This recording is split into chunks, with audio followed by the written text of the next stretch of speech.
कल्याणपूर्व परिसरातील सूर्यशाळा परिसरात मुसळधार पावसामुळे मोठ्या प्रमाणावर पाणी साचले असून स्थानिक नागरिकांच्या घरात पाणी शिरल्याने जनजीवन पूर्णपणे विस्कळीत झाले। सध्या या परिसरात भयावह परिस्थिती निर्माण झाली असून पाणी साचल्यामुळे नागरिकांचे मोठे हाल होत आहेत।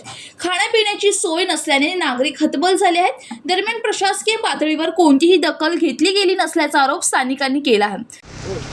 हवामान खात्याने शुक्रवारी जाहीर केलं होतं की शनिवार आणि रविवार जे आहे ते ठाणे जिल्ह्याला रेड अलर्ट घोषित करण्यात आलेला आहे। कालपासून जे आहे ते संततधारा सुरूच आहे, पावसाचा जोर कायम आहे। मी आता आहे कल्याणपूरचा जो सूर्यशाळा आहे मी त्या परिसरामध्ये आहे। तुम्ही आता माझ्या मागं पाहू शकता, रस्त्यावरती जे आहे ते पाणी साचलेलं आहे। नाले सफाईचं जे आहे ते कुठेतरी इथं करण्यात आलेली नाही आहे, ह्याच्यावरून दिसत आहे। तुम्ही जर माझ्या डाव्या साईडला बघितलं, 2 महिला जात आहेत, त्या कसं त्यांना रस्ता देखील भेटत नाही, त्या साईड कडेकडेने जात आहेत। रिक्षा देखील इथं आहे। रिक्षा तुम्ही आता बघू शकता पूर्ण पाण्यामध्ये जाईल ती आता थोड्या वेळामध्ये। रिक्षावाल्याने ते पाणीचा आढावा घेतला आहे आणि तो रिक्षावाला देखील तिथंच थांबलेला आहे। सायकलवाला देखील येत आहे। महिला ज्या आहेत त्या रस्त्याने जे फुटपाथ आहे त्याच्यावरून देखील जात आहेत। बाईकवाला येतो आहे, तो देखील पाणी बघून तिथंच थांबलेला आहे। सायकलवाला येतो आहे चालामध्ये। तुम्ही इथे देखील पाहू शकता, महापालिका जरी बोलत असेल की आम्ही नालेसफाई केलेली आहे, परंतु जर माझ्या उजव्या साईडला बघितलं तर नालेसफाईचं जे आहे ते पोलखोल झालेले आहे। इथे घरामध्ये जे आहे ते सगळ्यांच्या पाणी गेलेलं आहे। आपण आता चाळीमध्ये जाऊया आणि चाळीमध्ये तुम्हाला खरी परिस्थिती काय आहे ते तुम्हाला आता मी दाखवतो।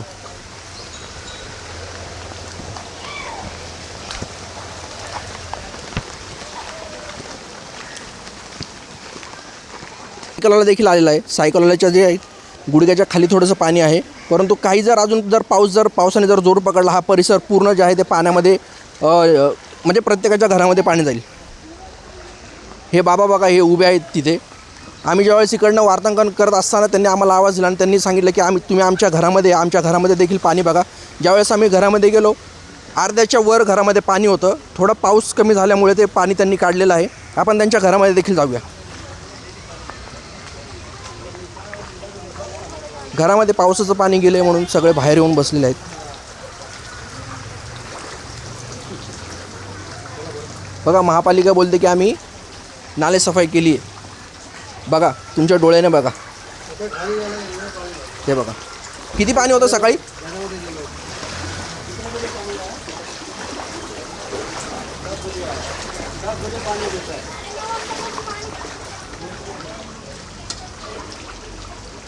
आजी देखील पाण्यात उभे आहेत, त्यांच्या गुडघ्या इतकं देखील पाणी आहे। आपण त्या आजींचं काय म्हणणं आपण ते जाणून घेण्याचा प्रयत्न करूया।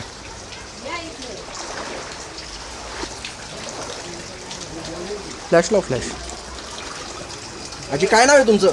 सावित्रा जगताप। किती वर्षापासून राहता इथे? आम्ही 10-20 वर्षापासून राहतो।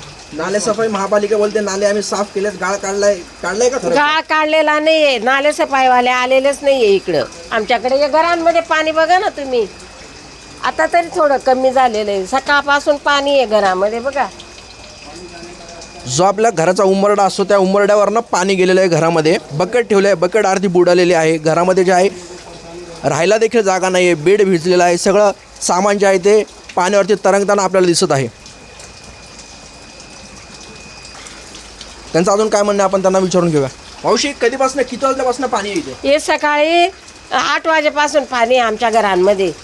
कोणी आलं का महापालिकेच्या? कोणीच आलेलं काय विचारपूस पण केलेली नाही, विचारायला पण आलेले नाहीये। कोणी इकडे ढुकूनच बघत नाही। हा एरिया आहे रमेश जाधवचा, पण तो सुद्धा आलेला नाही। म्हणजे मतं मागायला येतात, परंतु असं काय म्हणजे परिस्थिती कुठली आली तर येत नाही बघायला कोणीच येत नाही। आता सकाळपासून पाणी घुसलेलं, कोणी आलेलंच नाही। काय खाता का काय आहे का गेले हे बी कोणी विचार करत नाही। सकाळपासून आहे, पाऊस सुरू आहे, सकाळपासून पाणी घरामध्ये गेलेलं आहे।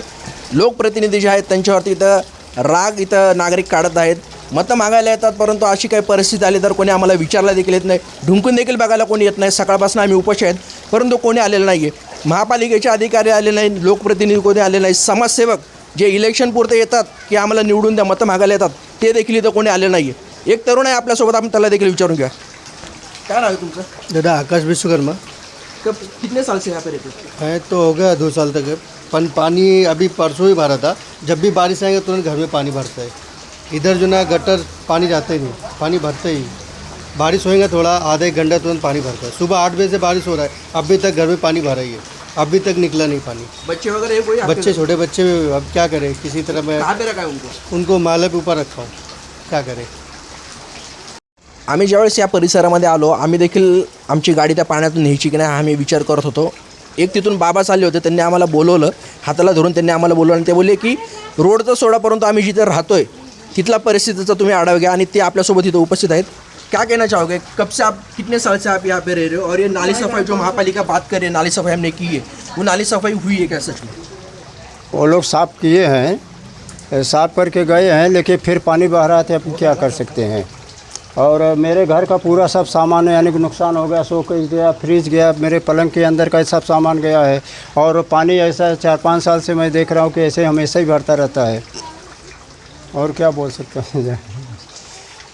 स्थानिक नगरसेवकांकडे मदतीसाठी संपर्क साधला असता ते अद्याप घटनास्थळी फिरकले नसल्याचा दावा संतप्त नागरिकांनी केला आहे. तसेच महापालिकेच्या नाले सफाईच्या दाव्यांवर आणि नाल्यांच्या बांधकामाच्या दर्जांवरही नागरिकांनी तीव्र संशय व्यक्त केला. संशय व्यक्त करत प्रश्नचिन्ह उपस्थित केले. नाले सफाईच्या नियोजित कामांचा अभाव आणि प्रशासकीय अनास्था यामुळेच ही परिस्थिती ओढवल्याचा आरोप केला जात आहे. या घटनांच्या काळात नागरिकांना तात्काळ मदत आणि पुनर्वसनाची गरज निर्माण झाली आहे. विशाल वाघमारे, जनशक्ती कल्याण.